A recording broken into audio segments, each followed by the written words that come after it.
Love this podcast? Support it and sponsor today. Simply head to ozcastnetwork.com for details. It's The In Show, Australia's only show dedicated to innovation from Adelaide, Australia and across the globe. Hi, I'm David Grice and I'm joined by Troy Sincock, and we're here to learn about innovations from all around the world. The In Show is about providing a platform for emerging innovators and entrepreneurs to actually have a voice. Yeah, we kind of see ourselves as a portal, I suppose, from which, innovators pass, and then we take all the information that we're gathering and send it out via the radio airwaves and online. And building community around that as well, so celebrating the events that are going on and the other things that are happening. It's incredible the innovations that are happening right here on our doorstep, and some of them have implications worldwide. Absolutely, and we are seeing some businesses emerge that are going to be global phenomenons. So we're all about encouraging you to act entrepreneurially. You don't have to see yourself as an entrepreneur, but we want you to take part in the innovation that's happening right around you right now. And the word entrepreneur is not an elite word either. It means that anybody can participate. It's not just about somebody that is special, that has an idea and is able to commercialise it. It's actually about anybody, you or I, anybody that can have an idea and actually make it real. And if we've got another great show for you this morning, Claire pops by with more news, including a ticketing system that passively checks attendees into events using phones, which I suppose when you take a look at how technology is heading, it was kind of inevitable, right? Absolutely. Concerts really need it. Scalping in tickets and all sorts of things like that. Also this morning we've got Sam Conway from a company called Zegami. He's an Adelaide guy. He's left Adelaide. He's now making a name for himself in London. He's got Oxford University behind him. We're going to hear all about his story. We're also going to hear from Phoner. Tim's going to talk to us about this new networking tool that's usable on your mobile. And he's going to be pretty impressed with me. I actually promised to download the app, and I did just the other day. It's The In Show. It's all about innovation. You can check us out at theinshow.online, Facebook and Twitter. The In Show, in the news with Claire Murphy. Cheers, guys. This week there's some more fantastic innovations that could potentially make life a whole lot easier. Ticketmaster and their business partner Listener have come up with a way to cut down entry wait times at major events. They've created a new system called Presence, which will automatically check people into events by using unique audio data emitted from their smartphones, and it's being rolled out globally over the next 4 years. This means QR codes and paper tickets could become nightmares of the past. The way it all works is actually kind of simple. Each smartphone can broadcast a smart tone, which is a sound that's inaudible to most people that contains data including a person's ID and ticket information. This data is received and approved by check-in devices at the venue, so all you have to do is walk in holding your phone's green approval screen. The two companies hope that the technology will help stop ticket fraud, as ticket information will be linked to people's smartphones as well as their accounts. In the future, Ticketmaster and Listener hope that people will be able to use the smart tones to pay for food and merchandise without leaving their seats. It's amazing what technology can do for us. Dutch startup company Nerdalize is on a mission to heat homes for free by using the warmth generated by data servers. In August, they'll be launching a trial in 42 Dutch households to see if data servers can heat water supplies. Companies have always had problems with managing the amount of excess heat and energy that radiates from their data servers, but now Nerdalize may have found a solution. The organisation wants to install data servers in people's homes so that the heat and energy can warm their water supplies. To make money, the organisation will sell the server space to other companies. Nerdalize believe that if the trial works, it could cut down CO2 emissions and save people about $450 a year on heating bills. This isn't their only product though. In 2015, they created a self-standing heater which was powered by just one server. Although they took a long time to warm up and weren't very powerful, they worked. Now Nerdalize is planning a new version that's even better. I can't wait to see these kinds of innovations here in SA. Former Microsoft Chief Technology Officer Nathan Myhrvold may have found a way to stop pests from destroying crops without using pesticides. It's an intelligent robot called the Photonic Fence, and it's intelligent because it only kills pests that are on the kill list. This robot is so smart that it can tell the difference between male and female mosquitoes. Equipped with cameras and optics, it can shoot down pests within 100 metres and at a rate of 20 bugs per second. The machine isn't available commercially yet, but Nathan's company Intelligent Ventures did manage to secure its first customer, and it happens to be the United States Department of Agriculture. Way to go. Speaking of robots, in the US, a company called Zoom Pizza is using robots to improve the quality of their pizzas. The newest member of the company's robot family is called Doughbot. The company says Doughbot can shape pizza dough into a perfect circle in just 9 seconds, which is 5 times faster than a professional pizza maker. Doughbot is one of many other robots that the company sourced from robot inventor ABB. These robots have been designed to perform the most boring and tedious jobs like dispensing and spreading sauce. But improving productivity isn't the only reason why they've created a small robot family. They've also done it to ensure their employees are safe at work. For example, one robot called Bruno can put pizzas into the oven and take them out, which means employees no longer have to put their arms in an oven for about 6 hours per day that's heated at hundreds of degrees. How handy is that? And that's what's in news this week. Thanks, Claire. I like the idea of robots making pizzas. It's going to be really interesting, actually. I'd love to taste one, actually, to find out if it tastes like it's metal or not. It makes a lot of sense too, though, doesn't it? Because, if you take a look at some of these occupations, there are risks at the workplace, and having robots play some role, a human potentially putting their hand in a 300-degree oven has pretty significant implications versus a robot doing the same. Yeah, so that makes me think about the insurance companies and so forth. So if you're making the workplace a bit safer, is that going to mean that the policies are cheaper for the businesses to take out? And I think, though, the really interesting thing about Zoom is that it's not necessarily about taking away the jobs. And I think that's one thing that we need to not be fearful about with technology. It exists as an enabler, not as something that's supposed to detract from jobs. Yes, it's going to bring efficiencies for business, but we still need to think about the fact that we're still going to need humans in the process. Yeah, I think that's a really good point. Whenever you think of technology, I think there's probably people right now listening to the show who can see technology happening around their business, and you immediately default to thinking, I'm not going to be employed anymore. But the idea of humans and robots working side by side has got to be pretty close to the perfect combination. I mean, there's got to be things that, the human touch provides that robots can't. And one thing too to remember is the automotive industry has been using robots and humans along assembly lines for years. So it's nothing really new in that respect. But I think it's also important to understand as well that what we're trying to do with the in-show particularly is around about letting people understand that anybody with an idea can build a community around it and make it happen. So therefore, the businesses of the future are going to be created now. So when we talk about jobs of tomorrow, they don't even exist yet. It's because people haven't thought of the ideas that they're going to be working in. It's absolutely amazing to think what the future might hold. It's all about innovation on the In Show. Up next, our Innovator of the Week will tell you about a new real-time networking tool for your mobile.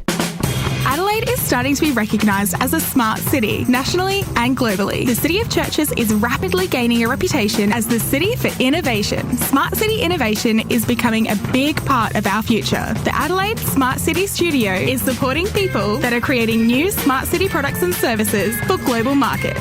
What we've taken for granted is now being embraced by residents and visitors alike. Station sponsor, Adelaide Smart City Studio, creating opportunities. It's the In Show with David Grice and Troy Sincock. It's all about innovation. And you can find all our interviews at theinshow.online. In the next 10 minutes, we're going to talk to Sam Conway from Zegami about his cool visual data exploration tool. The In Show Innovator of the Week. Thanks to our sponsor, Adelaide Smart City Studio. Yep, this segment is dedicated to discovering those hidden gems in innovation and finding out how they actually got going. And this morning, we're really lucky to have Tim Lovell from Phoner. And we're going to find out a lot about his new technology, which is a networking tool. So, I mean, you and I have both been to events, networking events, where we have to, sit around or are forced to meet people. Well, this app actually helps connect you with people that are right around you, right at the real time that you're there. So thanks for joining us, Tim. Tell us about what led you down the path to development of Phoner. Actually, it's an interesting story. It comes about through one, my own career path and to just discussions with friends over the course of the last 3 or 4 years in various environments, in bars, at networking events. And we were all thinking about the same kind of things about, wouldn't it be really nice to be able to have a superpower of some form that would enable you to know more about a person than you would ordinarily know if you haven't met them. So such as extrasensory perception. And what was the motivation for that? Was it just the awkwardness of people being in networking situations and just not being bold enough to speak to each other? It's actually got a couple of scenarios that I can give. And particularly because I run a biomedical company as well, which means that I travel a lot and I network a lot. And I'm often flying internationally. I'm flying into a networking event that runs for one day. And then in the evening, there's 800 people there and you've got 1 hour to meet people. And so that was partly one of the frustrations, that I actually didn't even know the people that I wanted to meet were there in the room at that point in time. Had they left already with somebody else? So we thought it'd be great if we can use mobile technology to be able to kind of sense all this information and gather that information just in case I can't meet them. So I've got the connections, I can connect with them later. Isn't it the wonderful thing too is it's not just about you wanting to make the connection. Your connection with them could benefit them also, and they don't even know that you want to speak to them. So it's definitely a two-way street. So it's both you can see everybody, but you can also market yourself better. So, but the other application, which is just as interesting, I think, and has just as huge, wide potential, is the social. Yeah. And so previous to Phoner, tell us a little bit about what you've done, a little bit on your journey. Oh, my journey is it's kind of wide and varied. So I run a biotechnology company, and we're a small company that was originally started here in Adelaide that is working in the ophthalmology space. So we are actually in the process right now of developing drugs to hopefully treat diseases of the age population. And typical eye diseases associated with aging are cataracts or glaucoma or age-related macular degeneration or diabetic retinopathy. This is really, really exciting. So you've got a lot going on in your life right now. What's one of the proudest moments for you so far? It could be with either of the things you've talked about or perhaps just something in life. I think so. One of the cool things that we did actually for the biomedical company, which is called Calpain Therapeutics, is that so we were really struggling here in Adelaide to raise money, private money. And we just founded the company. We got the technology in the company. We weren't getting any traction. And luckily, we saw an opportunity to enter a competition, a nationwide competition run out of the University of Queensland in Brisbane. We entered this competition and there were another 140 applications nationwide. And we ended up winning $100,000, and it was followed by a great after party, of course. That's incredible. Yeah. So, and I think unfortunately the Queenslanders were pretty annoyed that some people from South Australia had come up and taken their money. Makes it all the more sweet. It makes it really sweet. So that was a neat, proud moment. So Tim, thanks so much for coming in today. We're really inspired by your story. Just tell us what's in for you right now. I think one of the coolest things that is in for me right now, that will be in for pretty much everybody, is a new eye drug that we think will come to market. And it's not ours, and it's going to treat one of the major problems that everybody suffers from. So as you age, your eye lens starts to become more stiff. So it loses its youthfulness and its flexibility, which means that it can't accommodate, which means that you have more problems seeing close-up objects. So you'll see that people, when they're reading smartphones, they have to hold it farther away. Right. You've got to turn the text into 150%. Just so. Yeah, and so that's called presbyopia, and it's having a pharmaceutical drop that you can put in your eye that restores the youthfulness or the flexibility of the lens, such that you don't need to hold things farther away. Come middle age at 45 or 50, when you suddenly start realizing that it's not quite as in focus as it used to be. And your arms aren't long enough. Yeah, and that's another problem because your arms aren't long enough to get to the right distance. Yeah. So they've just invented this compound and it's going through clinical trials right now, and it's looking to be super successful and super safe. Well, thanks so much for coming in and joining us on the In Show, Tim, for sharing what you're up to and also inspiring us with some of these amazing innovations happening around you as well. Yeah, you're welcome. Thank you very much for having me. It's the In Show. It's all about innovation, and we'll hear from our influencer next with a cool visual data exploration tool. Adelaide is starting to be recognised as a smart city, nationally and globally. The City of Churches is rapidly gaining a reputation as the city for innovation. Smart city innovation is becoming a big part of our future. The Adelaide Smart City Studio is supporting people that are creating new smart city products and services for global markets. What we've taken for granted is now being embraced by residents and visitors alike. Station sponsor, Adelaide Smart City Studio, creating opportunity. It's the In Show with David Grice and Troy Sincock. It's all about innovation. And shortly, Claire returns with the networking events, the meetups and the info sessions you can check out this week. The In Show with this week's influencer. Yeah, it's a segment that's about all those influential minds disrupting industries and spearheading innovation, David. And today's no exception. We're really privileged to have Sam Conway from Zegami with us. He's going to share with us about his journey from leaving Adelaide, getting involved with Oxford University, and creating this platform that is revolutionising the way we manage data. And Sam joins us now. So welcome, Sam. You graduated from Flinders Uni and in the short space of 10 years developed Zegami and moved to the UK. Tell us about that 10-year period. It certainly has been an interesting journey. I guess it really started with finishing at university. I travelled for a little bit after that. I then got a job here in Adelaide with Fielders Steel Roofing. Yeah, building industry. Building industry, yeah. I was a analyst for the company, business analyst. So after a bit of time with them, I then moved on to the automotive industry where I was a global project coordinator and material planner. I'd always had a bit of a passion for the automotive industry, so it was really interesting to work within that industry. From there, I then moved back to the steel industry as, I guess, the national quality manager for the company, which was a bit of fun because obviously it was a national company, so we had facilities in just about every state. A redundancy came up, so I thought, what am I going to do now? And I started my own business doing SharePoint consulting. I had a bit of a methodology in how I thought we should put SharePoint solutions together for intranets based around, I guess, the customer journey, taking a lot of what I'd actually learnt within the steel industry at Lemporter.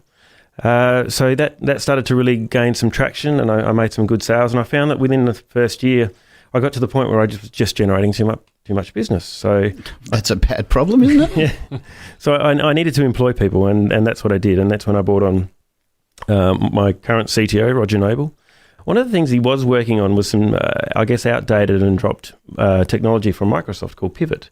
Roger had rewritten the software and I could really see the potential for what it was. I knew that it was a platform. I knew that it had the ability to be used in many different areas. Initially, I guess I was really excited about using it from that inventory parts management perspective. So at the same time, once he started working for me, and this is back in 2013, he also had mentioned that he was doing some work with the Weatherall Institute of Molecular Medicine in Oxford. Now, they were using it for high throughput microscopy. So what they're doing is creating tens of thousands of images, cell images, and then they're doing some machine learning and image recognition over the top. So producing what we call metadata, so information about the image. Now, what they needed was a way of combining the image and the data that allowed them to do further research and further analysis. What they were doing at the time is putting that information into programs like R or MATLAB or Excel to manipulate the data. They create graphs, and then if they had images that they really wanted to focus on, they'd print them all out and put them on a table. So what they did was they'd been trying to use the previous version of technology. It was a bit outdated and it really was just a developer's tool set. It wasn't a product per se. It wasn't something that you or I could use. It really required someone of Roger's skill set, a really, really skilled developer to be able to use it and set it up.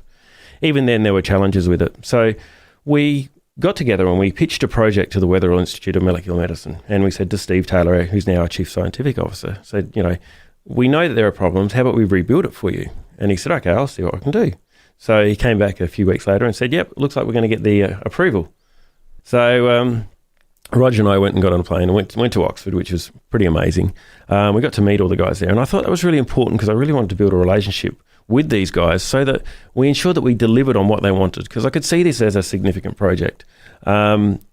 And we did that. So we got on a plane, we went and had a beer with them, because everything's done in a pub over a beer in England. Absolutely. So we had a couple of beers, actually. We then came back to Adelaide. We hired some developers and we started to work on the software. So 8 months later, we finished the first version of software, and it was really just the UI that we built at the time. So we then obviously hopped on another plane and flew back to England. Why not? And we met up with Steve, and we also met up with Oxford University Innovation, OUI. Now, they're the part of the university that actually does all the spin-out companies. And we presented what we'd created and what we built to them. And of course, us being us and Roger being Roger, had built a whole lot of extra functionality. And they said, wow, you guys have done such an amazing job. Do you want to start a company with us? Wow. You tend not to say no. I kind of didn't think about it. Absolutely. One condition, you have to move over to the UK. Cool, I'll agree to that. We could see that there was real opportunity for the technology, and also that there was the ability to get into different markets. But I could really see that would really accelerate what we're doing. So we got the deal done, and 1st of February 2016, we had £500,000 in the bank and the opportunity to move to the UK. And it all really just started from there. So little did I know, I then had to actually set up a company in the UK, and that wasn't so easy. What was difficult about that? 4 letters, HMRC. Okay. So we have the Australian Tax Department, they have the HMRC. But when you're in the UK, all of a sudden you find that you're in that environment where you don't have a good mate who's a lawyer, you don't have a good mate who's an accountant, and you don't have your other friends that you can go and lean on for either business or advice. And you have to start paying people. And that's expensive. Yeah. That gets very expensive very quickly. So, and I guess the other thing too is that, I built up, a business here in Adelaide, and I had a lot of clients that you could preface ideas with and take. Where do you start? Where do you start advertising a product? How do you get people to know about it, and that kind of thing. So, but in August and September, I said, let's do a fair bit of social media. Let's get on Facebook and let's try and just get the message out there about what we're doing. And that's when we started to get some sales and we started to get some traction. You've done remarkably well. Had there ever been a point where you felt like giving up? Has there been a particular barrier where you're like, I don't think we can get through this? August the 24th last year. Okay, yeah, not very specifically. specific. I remember being in a pub in Oxford, which is a very cool pub. Again, where you do all your business. Yeah, it's been there for hundreds of years and that kind of thing. And I remember being in there and talking to one of the investors, going, things are not happening, and missing the family, and going, why am I doing this? And I guess his advice was, you just got to hang in there and be persistent, and you've got money in the bank still, so it's not desperate, but you're gonna have to work out how you're gonna make this work. And I remember at that time just being so down about it and going, I really didn't have a lot of friends at the time. Family was back here. I guess I'm a bit of a car nut as well. I didn't have my cars to work on. The business back in Adelaide was missing me, so that wasn't as successful as it had been in the past. And I had all these things on top of me trying to work out just how to run a business. And also, I guess, Oxford is very intimidating. Because you have a lot of very, very smart people there. I guess I sort of kicked myself in the butt at the time, and I said, okay, I've got to do something. So that's when I sort of talked about doing a whole lot of that social media, because I remember sitting in the office, it was about 9 o'clock at night, and going, well, what am I going to do now? So I thought about, these different campaigns that I could do and start to get our message out. And that's when we started to get a bit of traction. Now, you talked about leadership a little bit earlier. As the founder and a CEO of a company, how have you had to develop your skills? Pulling yourself out of that moment that you had is a really challenging thing, number one. But, is that something that was a natural thing for you?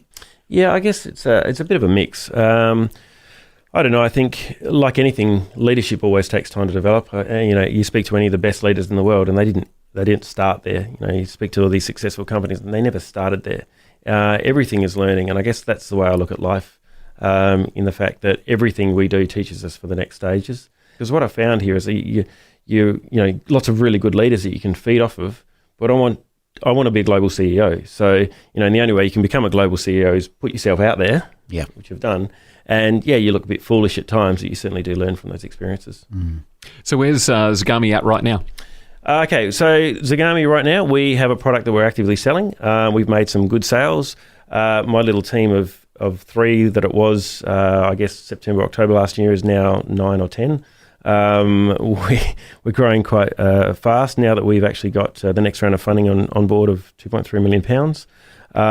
We are tipping that we'll probably be at around 15 or 16 by the end of the year. So the team is growing. The product we've sold to quite a few different organisations. And what's amazing about Zegami is the fact that, the guys that are using it for cancer research at the Weather Institute are the same people. It's effectively the same technology as what's being used by, a large organisation for HR. If you've got 60,000 people within your organisation, what's a quick way that you can do analysis on that, which is quite cool. Absolutely phenomenal. Thanks, Sam, for coming in today. We ask everybody that comes to the In Show one final question. What's in for you right now? So what's in for me right now? So I guess I'm involved with Southstart, and one of the things that I wanted to talk about was, that a unicorn is no longer 100 million. Now, people go, of course it's not, it's $1 billion. And I guess the reason I say that is because that concept of what a unicorn is to Australia and what it is to the rest of the world, for me, has been a personal evolution. And to actually understand what it means to build a $1 billion company and how that actually works, I find quite fascinating, because when you talk to these global investors, the question is, are you going to build a unicorn? And you're like, I was going to build a company worth 30 million. Oh, is that all? We're not interested. How does that work? So what's I found interesting is there's a company involved with where I am called Diff Blue.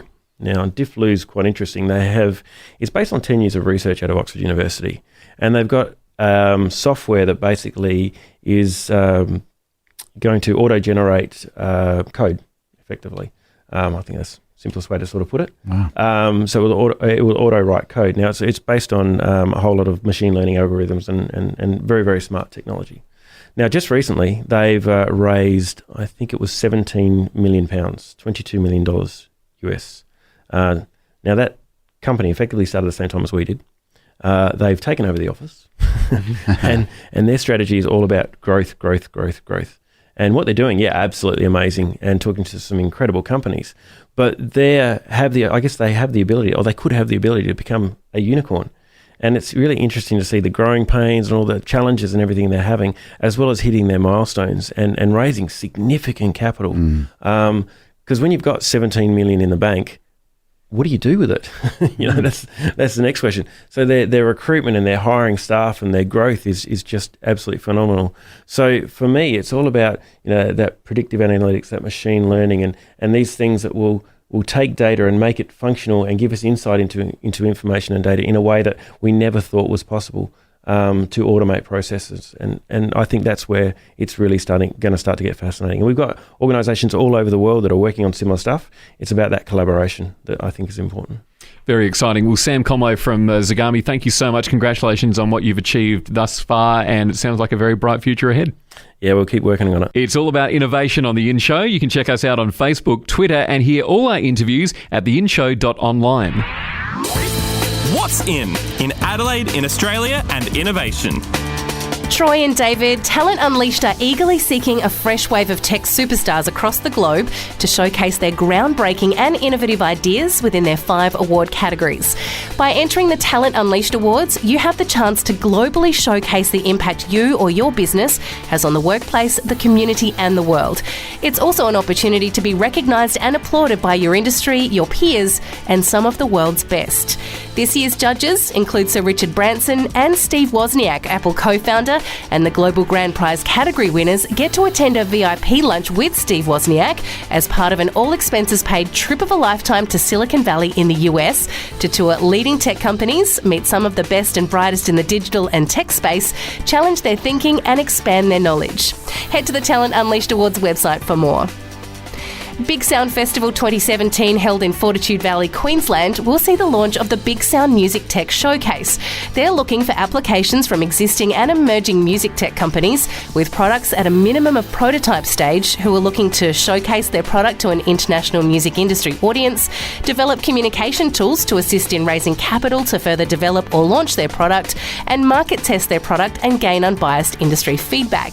10 businesses will be selected for the showcase. Successful applicants will spend time in a day-long workshop with a group of industry leaders and mentors, gaining insights, presenting an initial pitch, and getting feedback, all in preparation for the Big Sound Music Tech Showcase event.